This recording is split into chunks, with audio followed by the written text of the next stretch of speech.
संकट चौथ व्रत का था। एक साहूकार और एक साहूकारनी थे। वह धर्म पुण्य को नहीं मानते थे। इसके कारण उनके कोई बच्चा नहीं था। एक दिन साहूकारनी पड़ोसी के घर गई। उस दिन सकट चौथ था। वहां पड़ोसन सकट चौथ की पूजा करके कहानी सुना रही थी। साहूकारनी ने पड़ोसन से पूछा, तुम क्या कर रही हो? तब पड़ोसन बोली कि आज चौथ का व्रत है, इसलिए कहानी सुना रही हूं। तब साहूकारनी बोली, चौथ के व्रत करने से क्या होता है? तब पड़ोसन बोली, इसे करने से अन्न धन सुहाग पुत्र सब मिलता है।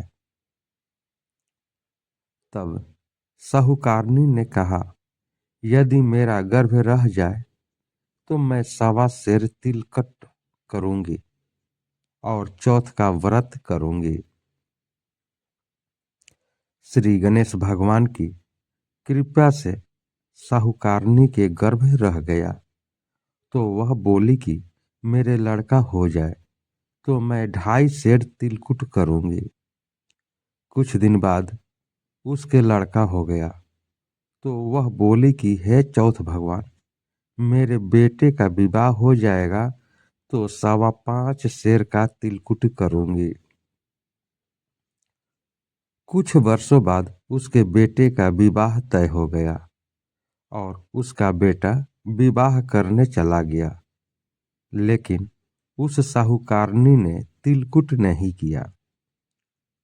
इसी कारण से चौथ देव क्रोधित हो गए और उन्होंने फेरों से उसके बेटे को उठाकर पीपल के पेड़ पर बिठा दिया।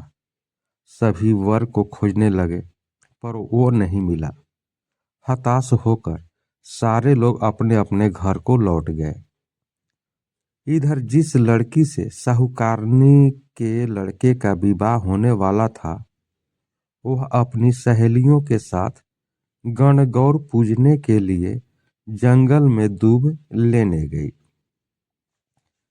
तभी रास्ते में पीपल के पेड़ से आवाज आई, ओ मेरी अर्धव्याही। यह बात सुनकर जब लड़की घर आई, उसके बाद वह धीरे धीरे सूख कर कांटा होने लगी।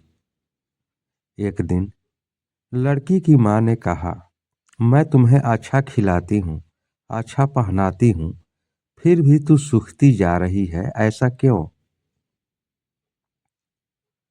तब लड़की अपनी माँ से बोली कि वह जब भी दूब लेने जंगल जाती है तो पीपल के पेड़ से एक आदमी बोलता है कि ओ मेरी अर्धव्याही।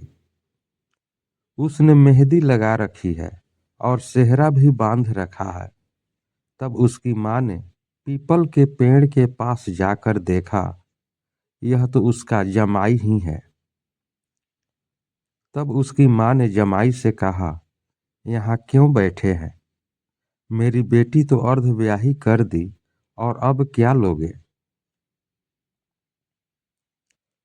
साहूकारनी का बेटा बोला, मेरी माँ ने चौथ का तिलकुट बोला था लेकिन नहीं किया, इसलिए चौथ माता ने नाराज होकर यहाँ बैठा दिया। यह सुनकर उस लड़की की माँ साहूकारनी के घर गई और उससे पूछा कि तुमने सकट चौथ का कुछ बोला है क्या? तब साहूकारनी बोली, तिलकुट बोला था। उसके बाद साहूकारनी बोली, मेरा बेटा घर आ जाए तो 2.5 मन का तिलकुट करूंगी। इससे श्री गणेश भगवान प्रसन्न हो गए और उसके बेटे को फेरों में लाकर बैठा दिया। बेटे का विवाह धूमधाम से हो गया। जब साहूकारनी का बेटा एवं बहू घर आए तब साहूकारनी ने 2.5 मन तिलकुट किया और बोली, हे चौथ देव, आपके आशीर्वाद से मेरे बेटा बहू घर आए हैं, जिससे मैं हमेशा तिलकुट करके व्रत करूंगी। इसके बाद सारे नगरवासियों ने तिलकुट के साथ सकट व्रत करना प्रारंभ कर दिया। हे सकट चौथ, जिस तरह साहूकारनी के बेटे बहू से मिलवाया, वैसे ही हम सबको मिलवाना। इस कथा को कहने सुनने वालों का भला करना। बोलो सकट चौथ की जय। श्री गणेश देव की जय। जो इस कहानी को लाइक और चैनल को सब्सक्राइब करें उनकी जय। दोस्तों, यह कहानी आपको कैसी लगी? कहानी को लाइक करें, शेयर करें। चैनल पर नए हैं तो चैनल को सब्सक्राइब कर लें, बेल आइकन का बटन दबा दें कि आपको इस तरह की कहानियाँ मिलती रहे। अब हम लोग अगले वीडियो में मिलेंगे, तब तक के लिए जय हिंद, जय भारत।